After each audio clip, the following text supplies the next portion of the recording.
మురళీ నాయక్ చిన్నవాడైన రాష్ట్రంలో చాలా మందికి పెద్దలకు కూడా స్ఫూర్తిదాయకంగా ఒక పెద్ద వ్యక్తిగా ఎదిగాడు తన చావుతో. భారతదేశం కోసం తాను పోరాడుతూ తన చావు వల్ల అనేక మంది మిగిలిన అన్నదమ్ములు అక్కచెల్లెమ్మలకు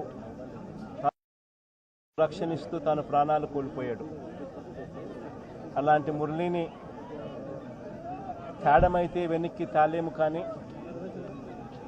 కానీ మురళి చేసిన త్యాగానికైతే మాత్రం ఆంధ్ర రాష్ట్రంలో ఉన్న ప్రతి ఒక్కరం కూడా మురళికి ఇప్పటికీ కూడా రుణపడే ఉంటాం.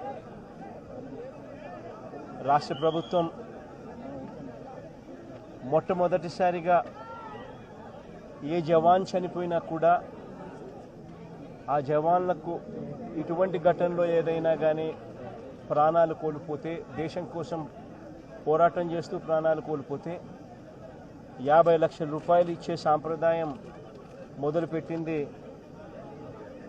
వైఎస్ఆర్సీపీ ప్రభుత్వ హయాంలో మొదలుపెట్టినందుకు చాలా సంతోషపడతా ఉన్నాం.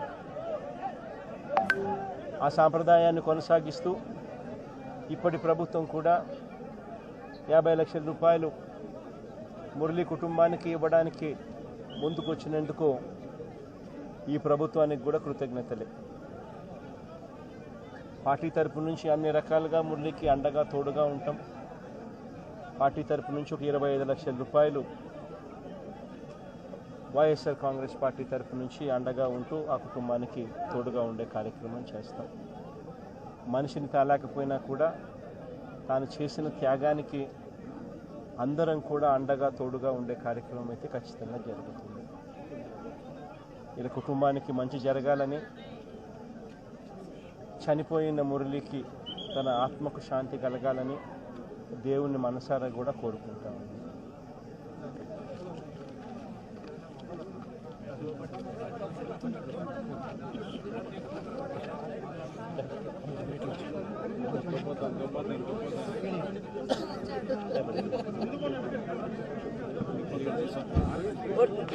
కోటి కోటి ధన్యవాదాలు సార్.